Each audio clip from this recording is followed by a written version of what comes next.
Social media پر ایک YouTube پر اور face بک وغیرہ پر ایک یوٹیوبر ہے انجینئر محمد علی مرزا کے نام سے، سراسر جھوٹ بولتے ہیں، جھوٹے الزام لگاتے ہیں، یعنی اربوں روپے کے گھپلے کا اس نے الزام لگایا کس پر؟ حضرت معاویہ رضی اللہ تعالیٰ عنہ پر، اور ساتھ عبداللہ بن زبیر رضی اللہ عنہ، دونوں سے اس نے جھوٹ بول دیا، الزام لگا دیا کہ جی 1 ارب دیا اور وہ بھی جیب سے نہیں بلکہ بیت المال سے۔ اب نام تو لیا اس نے صحیح بخاری کا، لیکن صحیح بخاری کا نام لے کر کتنے بڑے بڑے اس نے الزامات لگائے، صحابہ کے بوجھ میں آ گئے۔ اس نے قرآن پر جھوٹ بولا، اللہ کے نبی صلی اللہ علیہ وسلم پر جھوٹ بولے، صحابہ پر جھوٹ بولے۔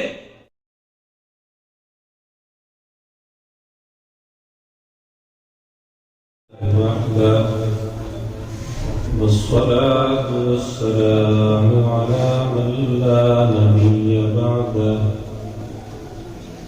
أما بعد فأعوذ بالله من الشيطان الرجيم بسم الله الرحمن الرحيم لا يستوي منكم من أنفق من قبل الفتح وقاتل أولئك أعظم درجة من الذين أنفقوا من بعد وقاتلوا وكلا وعد الله الحسنى صدق الله العلي العظيم وبلغنا رسوله النبي الكريم الأمين ونحن على ذلك لمن الشاهدين والشاكرين والحمد لله رب العالمين۔ میرے واجب الاحترام بزرگوں، دوستوں، بھائیوں، آج بڑی بابرکت رات ہے۔ حدیث پاک میں ہے نبی اکرم صلی اللہ علیہ وآلہ وسلم نے ارشاد فرمایا اس رات میں اللہ کی خاص رحمت متوجہ ہوتی ہے، اللہ کی طرف سے عام معافی ہوتی ہے، عام مغفرت ہوتی ہے، لیکن کچھ لوگ ایسے ہیں جن کی اس رات بھی اللہ مغفرت نہیں فرماتے۔ فرمایا الا لمشرک و مشاہد، مشرک کی مغفرت نہیں ہوتی۔ ان اللہ لا یغفر ان یشرک بہ ویغفر ما دون ذلک لمن یشاء۔ اللہ نے فرمایا شرک ایسا بڑا، اتنا بڑا جرم ہے، اللہ اس کو کبھی معاف نہیں کرے گا۔ شرک کے علاوہ جتنے گناہ ہیں جس کے لیے اللہ چاہے گا معاف کر دے گا، ایک مشرک کی مغفرت نہیں ہوتی۔ نمبر 2 فرمایا مشاحن، جس کے دل میں کسی کے متعلق کینہ ہو، بغض ہو، حسد ہو، اللہ اس کی مغفرت نہیں فرماتے۔ نبی پاک صلی اللہ علیہ وسلم مسجد میں تشریف فرما تھے، مسند احمد میں حدیث ہے، ایک صحابی کہتے ہیں آپ مسجد میں تشریف فرما تھے، آپ علیہ الصلوۃ والسلام نے فرمایا ابھی ایک آدمی داخل ہوگا جو جنتی ہے۔ تو ہم نے دیکھا ایک آدمی تازہ وضو کیا ہوا تھا، انصار کا ایک آدمی تھا، ایک صحابی تھے، اور بائیں ہاتھ میں جوتے اٹھائے ہوئے تھے، آئے اور مسجد میں نماز پڑھی، چلے گئے۔ دوسرے دن پھر مجلس لگی ہوئی تھی، محبوب دو عالم صلی اللہ علیہ وسلم نے فرمایا ابھی جو آدمی داخل ہوگا وہ جنتی ہے۔ دوسرے دن بھی وہی داخل ہوا، تیسرے دن پھر مجلس لگی ہوئی تھی، فرمایا کہ ابھی جو آدمی مسجد میں داخل ہوگا وہ جنتی ہے، تیسرے دن پھر وہی داخل ہوگا۔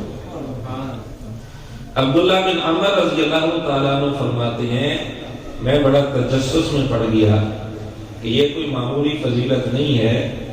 3 دن نبی پاک صلی اللہ علیہ وسلم نے بشارت دی، ایک ہی آدمی کو کوئی خاص عمل ہوگا، بہت زیادہ عبادت کرتے ہوں گے۔ تو عبداللہ بن عمر رضی اللہ تعالیٰ عنہ اس سوچ کے ساتھ کہ میں دیکھوں رات کو کوئی خاص عبادت کرتے ہوں گے، فرماتے ہیں کہ میں جب وہ مسجد سے باہر نکلے تو میں ان کے ساتھ چل پڑا۔ میں نے کہا میں کسی وجہ سے گھر نہیں جا سکتا تو میں آپ کے گھر رہنا چاہتا ہوں، اگر آپ اجازت دیں۔ انہوں نے کہا آ جائیں۔ رات کو وہیں رات گزاری ان کے گھر، اور دیکھتے رہے کہ رات کو کیا عبادت کرتے ہیں۔ تو فرماتے ہیں انہوں نے کوئی خاص عبادت نہیں کی، معمول کے مطابق جیسے تھوڑی بہت عبادت ہوتی ہے، کر کے سو گئے۔ ان کا ذہن تھا کہ شاید ساری رات عبادت میں گزارتے ہوں گے۔ دوسرے دن یہی ہوا، تیسرے دن یہی ہوا۔ آخر انہوں نے کہا میں آیا تو اس نیت سے تھا میں دیکھوں آپ عمل کون سا کرتے ہیں، میں تو یہ سمجھ کر آیا تھا شاید ساری رات آپ عبادت میں گزارتے ہوں گے، لیکن ایسا تو کچھ نہیں دیکھا میں نے۔ اتنی بڑی بشارت آپ کو کیسے مل گئی؟ وہ صحابی انصاری صحابی فرمانے لگے کہ میری جو عبادت ہے، جو زندگی ہے، وہ آپ کے سامنے ہے، دیکھ لیا آپ نے۔ حضور اکرم صلی اللہ علیہ وسلم نے جو بشارت دی، مجھے ایک اس کی وجہ سمجھ میں آتی ہے، میں اپنا دل ہر مومن بھائی کے لیے صاف رکھتا ہوں۔ اپنے دل میں میں کسی کے متعلق کینہ نہیں رکھتا، حسد نہیں رکھتا، بغض نہیں رکھتا، یہ مجھے بات سمجھ میں آتی ہے۔ تو ایک عام مومن سے بھی کینہ بغض اللہ کو ناپسند ہے، اتنا ناپسند ہے کہ اللہ اس رات بھی ایسے آدمی کی مغفرت نہیں فرماتے۔ تو پھر علماء، اولیاء، فقہاء، محدثین، ان کے متعلق اگر کسی کے دل میں کینہ ہو، بغض ہو، یہ اللہ کو کتنا ناپسند ہوگا۔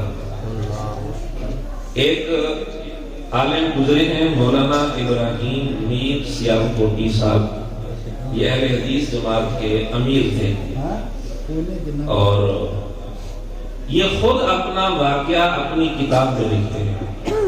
ان کی کتاب ہے تاریخ اہل حدیث۔ کہتے ہیں میں ایک مسئلے میں تیاری کر رہا تھا جس مسئلے میں ہمارا امام ابو حنیفہ رحمۃ اللہ علیہ سے اختلاف تھا۔ میرے ذہن میں یہ بات آئی کہ ہمارے موقف پر، ہماری تاریخ میں قرآن کریم کی بہت ساری آیات موجود ہیں، اور امام ابو حنیفہ رحمۃ اللہ علیہ اتنے بڑے آدمی ہو کر ان کو قرآن کی آیات نہیں سمجھ میں آئی تھی۔ عجیب بات ہے۔ کہتے ہیں میرے دل میں بدگمانی شروع ہو گئی کہ قرآن کی موٹی موٹی آیات بھی ان کو سمجھ نہیں آئی تھی۔ پھر کہتے ہیں کہ اچانک ایسا ہوا کہ ظاہری طور پر تاریکی ہو گئی، اندھیرا چھا گیا، جبکہ دوپہر کا وقت تھا، مجھے کچھ نظر نہیں آ رہا تھا، اور دل میں بھی میں نے تاریکی محسوس کی۔ پھر اللہ کی طرف سے رہنمائی ہوئی، میرے دل میں یہ بات آئی کہ یہ امام ابو حنیفہ رحمۃ اللہ علیہ سے بدگمانی کا نتیجہ ہے۔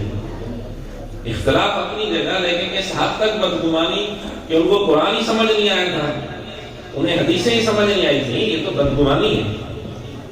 تو کہنے لگے میرے دل میں یہ بات آئی کہ امام ابو حنیفہ رحمۃ اللہ علیہ سے بدگمانی کا یہ نتیجہ ہے۔ میں نے توبہ کی، اللہ کے سامنے استغفار کیا، معافی مانگی، تاریکی دور ہو گئی۔ اب وہ لکھتی ہیں امام ابو حنیفہ رحمۃ اللہ علیہ سے مجھے بدگمان کرنے کے لیے کوئی آدمی ہزاروں دلیلیں دے دے، میں کیسے بدگمان ہوں، جبکہ میں اپنی آنکھوں سے یہ واقعہ دیکھ چکا ہوں، میرے ساتھ یہ بیت چکی ہے، میں کیسے بدگمان ہوں۔ اور اولیاء، فقہاء، محدثین کے ساتھ کینہ، بغض اللہ تعالیٰ کو انتہائی ناپسند ہے۔ کبھی اللہ تعالیٰ دنیا میں سزا دکھا بھی دیتے ہیں، پھر صحابہ و اہل بیت ان کا پھر کیا مقام ہوگا؟ ان کے ساتھ کینہ بغض یہ اللہ کو کتنا ناپسند ہوگا۔ ایمان کو برباد کرنے والی چیز ہے صحابہ اہل بیت میں سے کسی کے ساتھ کوئی بغض رکھتا ہے۔ نبی اکرم صلی اللہ علیہ وآلہ وسلم نے فرمایا خیر الناس قرنی ثم الذین یلونہم ثم الذین یلونہم، میری امت میں سب سے بہترین طبقہ صحابہ رضی اللہ تعالیٰ عنہ کی جماعت ہے۔ محبوب دو عالم صلی اللہ علیہ وسلم نے خاص طور پر تاکید فرمائی، مشکات المصابیح حدیث نمبر 6012 ہے، آپ نے فرمایا اکرموا اصحابی فانہم خیارکم، لوگوں میرے صحابہ کا اکرام کرنا، عزت کرنا، یہ تم میں سب سے بہترین لوگ ہیں، سب سے بہترین لوگ ہیں۔ تو اس حوالے سے سینکڑوں احادیث اور سینکڑوں آیات قرآن کریم کے اندر موجود ہیں۔ کہیں اللہ نے صحابہ کے متعلق فرمایا اولئک هم المفلحون، یہ کامیاب ہیں، اولئک هم الراشدون، یہ ہدایت یافتہ لوگ ہیں، اولئک هم المؤمنون حقا، یہ پکے چھکے مومن ہیں، اولئک الذین امتحن اللہ قلوبهم للتقوی، ان کے دلوں کا امتحان خود اللہ نے لیا ہے اور اللہ نے امتحان لے کر ان کو پاس کیا ہے۔ تو کون ہوتا ہے ان پر انگلی اٹھانے والا؟ آج کل سوشل میڈیا پر ایک تو ہیں کھلے دشمن، وہ سب کو پتہ ہے، اور ایک ہے چھپے دشمن جنہوں نے روپ دھار رکھا ہے اہل سنت کا، لیکن صحابہ رضی اللہ تعالیٰ عنہ کے متعلق مختلف انداز سے شکوک و شبہات نوجوانوں کے دلوں میں وقتاً فوقتاً جب ان کو موقع ملتا ہے ڈالتے ہیں۔ میڈیا پر بیٹھے ہوئے ہیں، اور آج کل چونکہ ہمارے نوجوان زیادہ تر میڈیا سے وابستہ ہوتے ہیں، ہر وقت موبائل ہاتھ میں ہوتا ہے، کسی نہ کسی کو سن رہے ہوتے ہیں، اس طرح کے لوگوں کو سنتے ہیں، صحابہ رضی اللہ تعالیٰ عنہ کے متعلق بری ذہن بن جاتا ہے۔ ان بیچاروں کو اتنی توفیق نہیں ہوتی کہ ہم اصل بات کی تحقیق کر سکیں، اصل بات تک پہنچ سکیں، کسی مستند عالم سے رابطہ کر کے اصل حقیقت معلوم کریں، اتنا وقت نہیں ہوتا۔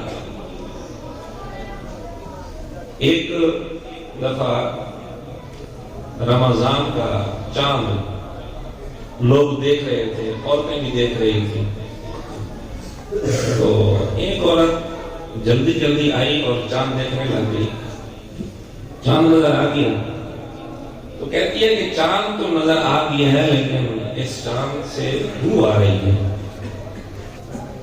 اور تم کی عادت ہے جب کوئی خاص بات ہو تو ناک کے اوپر انگلی رکھ لیتی ہے، تو کہنے لگی بو آ رہی ہے چاند سے۔ ایک ساتھ دوسری عورت کھڑی تھی، وہ سمجھدار تھی، معاملہ سمجھ لی کہ بو کیوں آ رہی ہے۔ اصل میں وہ عورت اپنے بچے کو لے گئی، پیشاب وغیرہ کروایا، جلدی سے اس کو صاف کیا، صحیح صاف نہ کر سکی اور گندگی انگلی پہ لگی رہ گئی۔ اس نے انگلی رکھ دی ناک پہ، بو تو آنی تھی، تو کہا چاند تو نظر آ گیا لیکن اس چاند سے کیا آ رہی ہے؟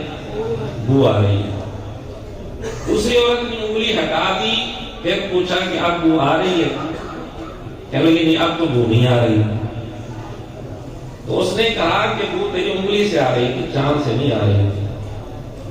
کچھ یہی حال ہے ان لوگوں کا، صحابہ رضی اللہ تعالیٰ عنہ کے کردار میں ان کو عیب نظر آتا ہے، حقیقت یہ ہوتی ہے کہ صحابہ کے کردار میں عیب نہیں ہوتا، ان کے اپنے دماغ کا فتور ہوتا ہے، ان کا اپنا دماغ ٹیڑھا ہوتا ہے، ان کے دل دماغ میں بغض کا مرض ہوتا ہے، لیکن ان کو صحابہ کے کردار میں عیب نظر آ رہا ہوتا ہے۔ میں اس کی چند ایک مثالیں آپ کے سامنے عرض کر دیتا ہوں۔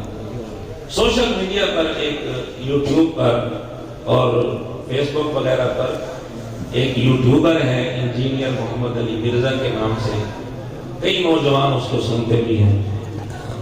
کس انداز میں صحابہ کرام رضی اللہ تعالیٰ عنہ ان کے کردار پر کس طرح وہ حملہ کرتا ہے، کس طرح کردار کشی کرتا ہے، اور نام کیا لے گا؟ بخاری، مسلم وغیرہ وغیرہ حدیث کی کتابوں کا نام لے کر سراسر جھوٹ بولتا ہے، جھوٹے الزام لگاتا ہے۔ نوجوان بیچارے سن کر اعتماد کر لیتے ہیں کہ دیکھو حدیث کی کتابوں کا نام لے رہا ہے۔ اس نے ایک حدیث سنائی صحیح بخاری کا نام لے کر، آپ سن کر حیران ہوں گے کہ کس انداز میں بخاری کا نام لے کر، حدیث کی کتابوں کا نام لے کر صحابہ رضی اللہ تعالیٰ عنہ پر، ان مقدس ہستیوں پر جھوٹے الزامات لگائے جا رہے ہیں۔ بخاری کے حوالے سے اس نے ایک حدیث بیان کی، کہتے ہیں کہ سیدنا زبیر رضی اللہ تعالیٰ عنہ شہید ہونے سے پہلے اپنے بیٹے کو وصیت کرتے ہیں کہ بیٹا میرے اوپر قرض ہے، اربوں روپے ان پر قرض تھا، بیٹے کو وصیت کی میرا قرض لازماً اتارنا ہے۔ شہید ہو گئے اگلے دن، تو ان کے بیٹے عبداللہ بن زبیر رضی اللہ تعالیٰ عنہ نے ان کا قرض اتارا۔ یہ بات ساتھ ساتھ آپ سمجھتے جائیں گے، پھر آپ کو صحیح بات سمجھ میں آئے گی۔ آپ کو وہ مرزا کہتا ہے کہ ان پر اربوں روپے قرض کیوں تھا؟ کہتے اس کی وجہ یہ تھی، لوگ ان کے پاس امانتیں رکھتے تھے، یہ آگے لوگوں میں بانٹ دیا کرتے تھے۔ لوگ ان کے پاس کیا رکھتے تھے؟ اور یہ آگے لوگوں میں بانٹ دیا کرتے تھے۔ اگر آپ کی توجہ نہیں ہے تو پھر تو شاید آپ کو یہ جملہ سمجھ میں نہ آئے۔ ایک آدمی امانت رکھے کسی کے پاس، وہ آگے امانت لوگوں میں خرچ کر دے نہیں، کسی اور کو دے دے، اس کو کیا کہتے ہیں؟ امانت میں لفظ تو اس نے نہیں بولا، لیکن ایک ذہن میں بات ڈال دی۔ وہ اس طرح کے تھے کہ لوگ امانتیں رکھتے تھے، یا آگے امانتیں لوگوں میں خرچ کر دیا۔ آگے چلے، پھر کہتے ہیں کہ جی قرضہ تھا، اور کہتے ہیں قرضہ کس طرح ادا ہوا؟ قرضہ یوں ادا ہوا کہ ان کی ایک زمین تھی، 1 کروڑ کی زمین۔ عبداللہ بن زبیر رضی اللہ تعالیٰ عنہ چلے گئے حضرت معاویہ رضی اللہ تعالیٰ عنہ کے پاس کہ 1 کروڑ کی زمین ہے، آپ 1 ارب کی مجھ سے لے لیں۔ زمین کتنے کی ہے؟ 1 کروڑ کی۔ اس کے بیان کے مطابق میں بھی اس کی بات سنا رہا ہوں، اور آپ لے لیں 1 ارب کی، 100 گنا زیادہ قیمت کے ساتھ۔ کہتے ہیں حضرت معاویہ رضی اللہ تعالیٰ عنہ نے 1 ارب کی لے لی، اور وہ پیسہ بھی جیب سے نہیں دیا، بیت المال سے دیا۔ پیسہ جیب سے کہاں سے دیا؟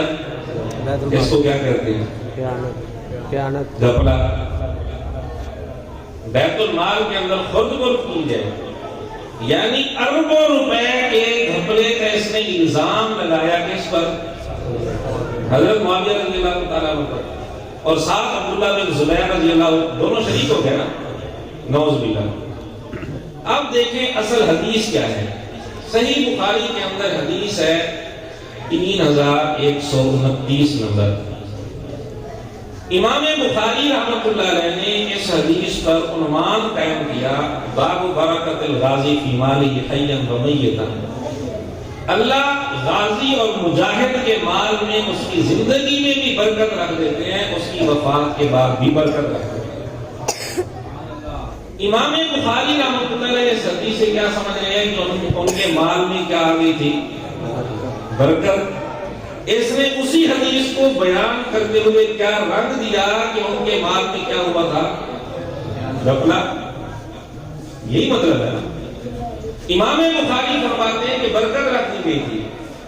حدیث کے اندر عبداللہ بن زبیر رضی اللہ تعالیٰ عنہ فرماتے ہیں کہ میں اس پر بھی راضی تھا، میرے والد کا قرض ادا ہو جاتا، ہمیں وراثت میں 1 روپیہ بھی نہ ملتا، لیکن اللہ نے برکت ایسی رکھی، قرض سارا ادا ہو گیا، اور ہر وارث کے حصے میں کافی سارا مال بھی آ گیا۔ مرزا نے کہا تھا کہ لوگ امانتیں رکھتے تھے، یہ ان امانتوں کو آگے لوگوں میں بانٹ دیا کرتے تھے۔ حدیث کے اندر الفاظ ہیں کہ جب لوگ امانت رکھنے کے لیے آتے، سیدنا زبیر رضی اللہ تعالیٰ عنہ واضح طور پر ان کو کہہ دیتے بھئی یہ امانت نہیں، یہ قرض ہے، امانت نہیں، جب قرض بن گیا آپ اس کو آگے خرچ کر سکتے ہیں، اس میں کوئی عیب کی بات نہیں۔ اب عیب تھا نہیں، لیکن مرزے نے نجاست والی انگلی رکھ دی اپنی ناک پہ، اس کو عیب نظر آنے لگ گیا، عیب تو کوئی نہیں تھا۔ یہ درمیان میں ایک جملہ چھوڑ دیا جس کی وجہ سے بات کہیں سے کہیں بن گئی۔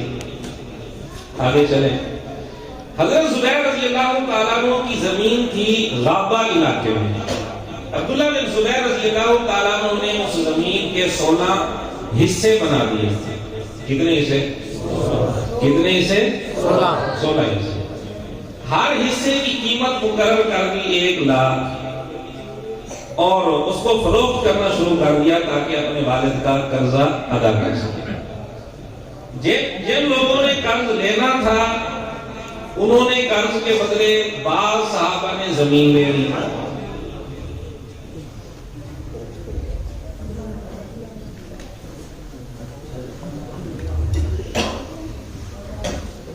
بعض صحابہ نے قرض کے بدلے کیا لے لی؟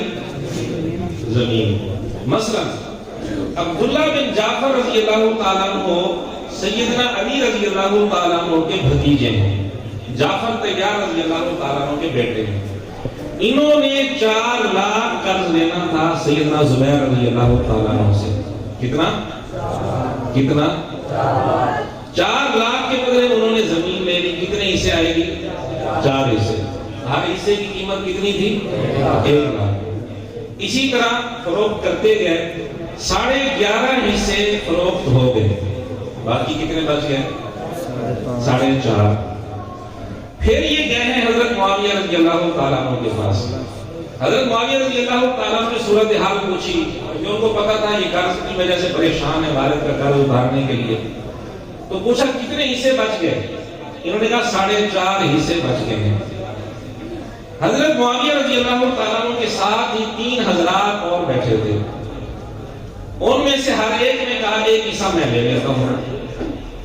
تعاون کی نیت تھی چلو والد کا قرض ادا ہو جائے، تو 3 حصے مزید چلے گئے، باقی بچ گئے 1.5 حصہ۔ سیدنا معاویہ رضی اللہ تعالیٰ عنہ نے کہا ٹھیک ہے یہ 1.5 حصہ میں لے لیتا ہوں 1.5 لاکھ کا۔ بات تھی اتنی، اس نے کیا کہا؟ مرزا نے کیا کہا؟ 1 کروڑ کی زمین 1 ارب کی خرید لی، اور بات کیا تھی کہ آخر میں جو 1.5 حصہ بچا تھا وہ لیا سیدنا معاویہ رضی اللہ تعالیٰ عنہ نے، اور قیمت اتنی ہی دی جتنی باقیوں نے دی تھی۔ اس نے بات کو یوں بنا دیا کہ 100 گنا زیادہ قیمت دی، حالانکہ جو قیمت جو ریٹ طے ہوا تھا اتنا ہی ریٹ دیا۔ آپ ذرا اپنی عقل سے سوچیں کہ ایک عام آدمی جو حاکم نہیں ہے وہ اگر 1 لاکھ اپنی جیب سے دے سکتا ہے، سیدنا معاویہ رضی اللہ تعالیٰ عنہ 1.5 لاکھ اپنی جیب سے نہیں دے سکتے تھے۔ اس نے جھوٹ بول دیا، الزام لگا دیا کہ جی 1 ارب دیا، اور وہ بھی جیب سے نہیں بلکہ بیت المال سے۔ بالکل کہیں نہیں لکھا، دنیا کی کسی کتاب میں یہ بات نہیں لکھی، اپنی طرف سے جھوٹ بول دیا۔ صحابہ رضی اللہ تعالیٰ عنہ پر، ان جلیل القدر ہستیوں پر اتنا بڑا جھوٹا الزام، یعنی 1 روپیے کا بھی الزام آج کسی پر لگے تو وہ کہتے ہیں میری عزت پر ہاتھ آ گیا۔ تو صحابہ کرام رضی اللہ تعالیٰ عنہ کا کوئی مقام نہیں ہے، ان کا کوئی تقدس نہیں ہے، جو آئے بھونکتا پھرے، صحابہ رضی اللہ تعالیٰ عنہ پر الزام لگاتا پھرے، اور نوجوان سن رہے اس کو خوشی سے، تحقیق ہی نہیں کرتے اصل بات کی۔ تو خیر اس نے کہا جیب سے نہیں بلکہ کہاں سے دیا؟ بیت المال سے۔ اسی حدیث میں موجود ہے عبداللہ بن جعفر، یاد ہے آپ کو، جنہوں نے 4 حصے خریدے تھے حضرت زبیر رضی اللہ تعالیٰ عنہ کی زمین سے، یعنی قرض کے بدلے لیے تھے۔ انہوں نے یہ 4 حصے سیدنا معاویہ رضی اللہ تعالیٰ عنہ کو بیچ دیے 6 لاکھ کے۔ لیے کتنے کے بدلے تھے؟ اور سیدنا معاویہ رضی اللہ عنہ کو بیچے 2 لاکھ کے نفع کے ساتھ۔ یہ 6 لاکھ اگر عبداللہ بن جعفر رضی اللہ تعالیٰ عنہ کو نعوذ باللہ یہ معلوم تھا کہ یہ بیت المال سے دے رہے ہیں تو نعوذ باللہ اس گھپلے کے اندر وہ بھی نعوذ باللہ شامل ہو گئے. سیدنا معاویہ رضی اللہ تعالیٰ عنہ کے بغض میں آ کر اس نے آل بیت کی عزت کی بھی پرواہ نہیں کی. اس فتوے کی زد میں تو نعوذ باللہ عبداللہ بن جعفر رضی اللہ تعالیٰ عنہ آ رہے ہیں. اور اگر ان کو علم نہیں تھا تو 1400 سال کے بعد اس کو کیسے پتا چلا کہ بیت المال سے دیے تھے؟ اگر انہیں علم نہیں تھا کہ بیت المال سے دے رہے ہیں 1400 سال کے بعد اس کو کیسے پتا چل گیا؟ اب نام تو لیا اس نے صحیح بخاری کا، لیکن صحیح بخاری کا نام لے کر کتنے بڑے بڑے اس نے الزامات لگائے. یہ تو میں نے صرف ایک نمونہ آپ کے سامنے پیش کیا ہے. اس طرح کے اس کے بہت سارے نمونے پیش کیے جا سکتے ہیں. صحابہ کے بغض میں آ کر اس نے قرآن پر جھوٹ بولا، اللہ کے نبی صلی اللہ علیہ وسلم پر جھوٹ بولے، صحابہ پر جھوٹ بولے. میں ایک اور مثال آپ کے سامنے عرض کرتا ہوں. سیدنا معاویہ رضی اللہ تعالیٰ عنہ، ہم ان کو کاتب وحی کہتے ہیں. کیا کہتے ہیں؟ کاتب وحی. اور بھی بہت سارے صحابہ تھے. سیدنا علی رضی اللہ تعالیٰ عنہ اس حوالے سے ان کی حیثیت نمایاں تھی، کاتب وحی تھے. سیدنا زید بن ثابت رضی اللہ تعالیٰ عنہ کاتب وحی تھے. اور بھی کئی صحابہ کرام رضی اللہ تعالیٰ عنہ کاتب وحی تھے. یہ اعزاز ہے، شرف ہے کہ نبی پاک صلی اللہ علیہ وسلم نے اس خدمت کے لیے ان کو چن لیا. ان میں سیدنا معاویہ رضی اللہ تعالیٰ عنہ بھی ہیں. اب احادیث میں کاتب کا لفظ موجود ہے، وحی کا لفظ بھی موجود ہے، لیکن اس کو تکلیف ہوئی، یہ ماننے کے لیے تیار نہیں تھا. تکلیف شروع ہو گئی کہ ان کو کاتب وحی کیوں کہتے ہیں.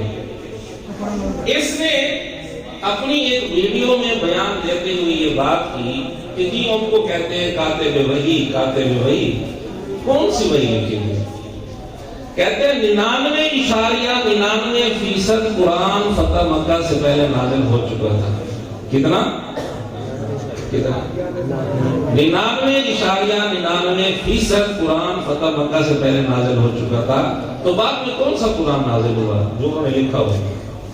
یعنی صحابہ کے بغض میں، سیدنا معاویہ رضی اللہ عنہ کے بغض میں آ کر قرآن پر جھوٹ بول دیا، اللہ پر جھوٹ بول دیا، نبی پاک صلی اللہ علیہ وسلم پر جھوٹ بول دیا. قرآن کریم کی آیات ہیں 6236.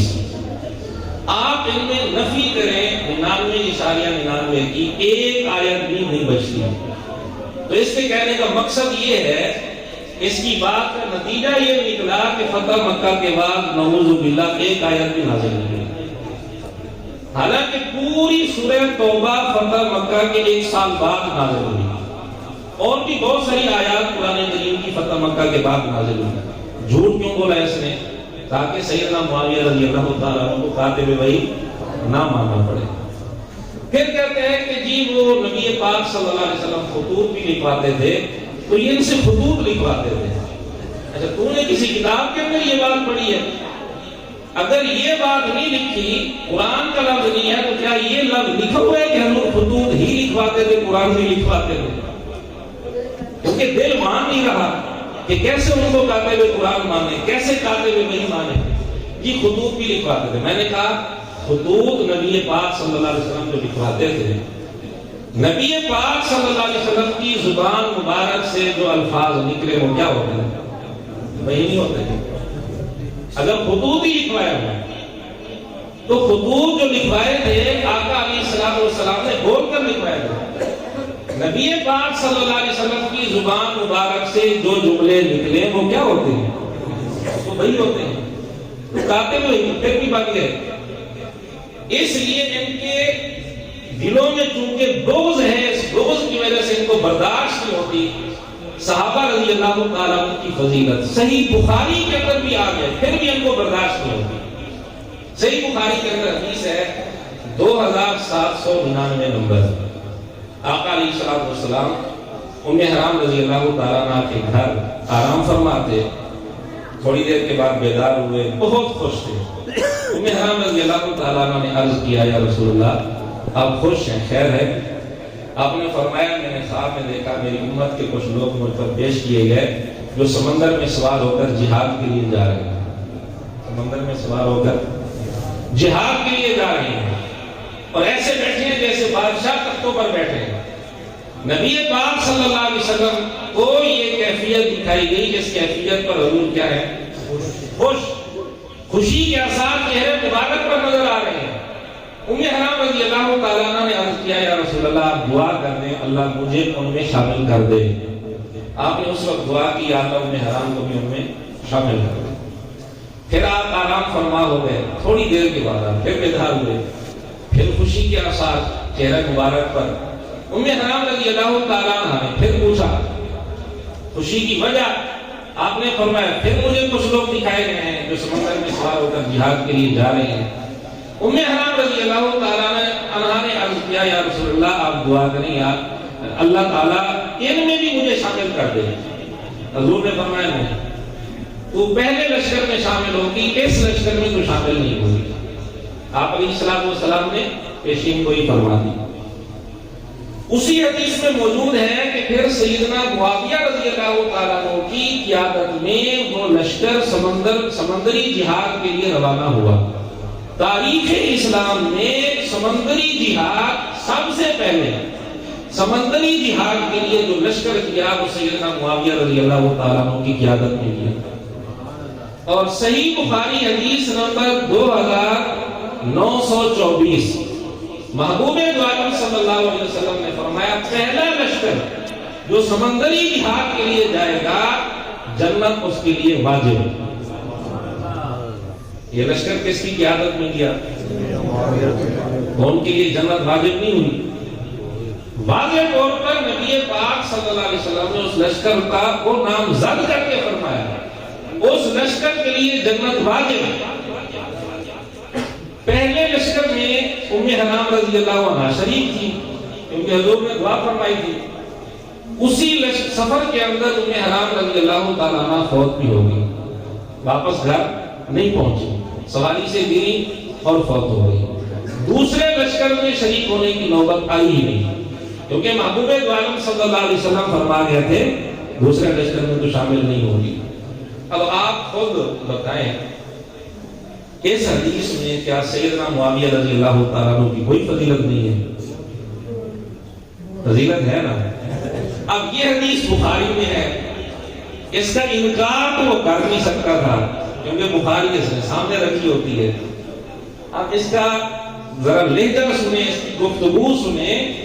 جب اس حدیث کے متعلق اس سے پوچھا گیا بات ہوئی تو کہتے ہیں کہ کوئی بات نہیں، یہ سمندری جہاد تو گھر بیٹھے بھی ہو سکتے ہیں، سمندری جہاد گھر بیٹھ کر بھی کر سکتے ہیں۔ کیسے جی؟ وہ اس طرح اس پر جنت کی بشارت ہے نا، تو وضو کے بعد دعا پڑھ لو اشہد ان لا الہ الا اللہ وحدہ لا شریک لہ واشہد ان محمدا عبدہ ورسولہ، اس پر بھی جنت کی بشارت ہے۔ تو سمندری جہاد کو آپ گھر بیٹھ کر کر سکتے ہیں۔ یعنی اتنا گھٹیا انسان، اتنا گرا ہوا انسان کہ کسی مسلمان کے ذہن میں اس طرح کی گھٹیا بات نہیں آ سکتی کہ آقا علیہ الصلوۃ والسلام اس پر اتنی خوشی کا اظہار فرما رہے ہوں۔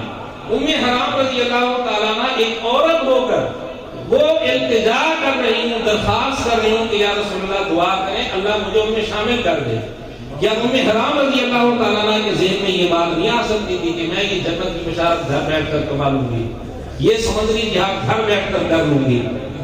نبی پاک صلی اللہ علیہ وسلم فرما دیتے ام حرام اتنا مشکل سفر کرے گی، سمندری سفر بڑا مشکل ہوتا ہے، یہ سمندری جہاد گھر بیٹھ کر کر لے گا۔ حضور علیہ السلام نہیں فرما سکتے تھے؟ جو صحابہ گھر چھوڑ کر اتنے کٹھن سفر کے لیے نکلے ان کے ذہن میں یہ بات نہیں آ سکتی تھی کہ ہم تو سمندری جہاد گھر بیٹھ کر کر لیں گے۔ آخر کیا وجہ ہے؟ جو حکمت اس کو سمجھ آ رہی ہے نعوذ باللہ نہ نبی پاک صلی اللہ علیہ وسلم کے ذہن میں آئی، نہ ام حرام کے ذہن میں، نہ کسی اور صحابی کے، وجہ یہ ہے اس کو یہ فضیلت برداشت نہیں ہو سکی۔ نبی پاک صلی اللہ علیہ وسلم کی خوشی برداشت نہیں ہوئی، کیوں؟ دل کے اندر بغض تھا۔ ایک ویڈیو میں یہ کہتے ہیں سیدنا عثمان رضی اللہ تعالیٰ عنہ کی بات کرتے ہوئے کہ فاروق اعظم رضی اللہ تعالیٰ عنہ نے یہ ایک ہدایت کی تھی، حکم دیا تھا کہ فتح مکہ پر ایمان لانے والوں کی 3 نسلوں کو عہدہ نہ دیں۔ اس سے متعلق کہا فاروق اعظم رضی اللہ تعالیٰ عنہ کے متعلق انہوں نے کہا تھا کہ فتح مکہ پر ایمان لانے والوں کی 3 نسلوں کو عہدہ نہیں دینا۔ سراسر جھوٹ، دنیا کی کسی کتاب میں یہ بات نہیں لکھی۔ جھوٹ کیوں بولا؟ بغض؟ اچھا وجہ کہتے ہیں، وجہ یہ ہے کہ فتح مکہ پر جو ایمان لائے ان کی تو تربیت نہیں ہوئی تھی۔ جب ان کی تربیت نہیں ہوئی تھی تو ان کو عہدہ دینے کا مطلب، یعنی اب اس نے ذہن بنا لیا کہ 3 نسلوں پر بھی تربیت نہیں ہوگی۔ بغض کی انتہا دیکھیں۔ پھر آپ حیران ہوں گے، تاریخ اسلام میں مکہ مکرمہ جو اسلامی سلطنت کا ایک مرکزی شہر تھا، مکہ کا پہلا گورنر نبی پاک صلی اللہ علیہ وسلم نے جو متعین کیا، عتاب بن اسید رضی اللہ تعالیٰ عنہ، وہ اسی موقع پر مسلمان ہوئے تھے۔ یعنی فتح مکہ پر مسلمان ہوئے اور فوراً ہی نبی پاک صلی اللہ علیہ وسلم نے ان کو مکہ کا گورنر بھیجا دیا۔ حضور علیہ السلام تو خود عہدے دے رہے ہیں ان کو، اور مرکزی شہروں کے عہدے دے رہے ہیں۔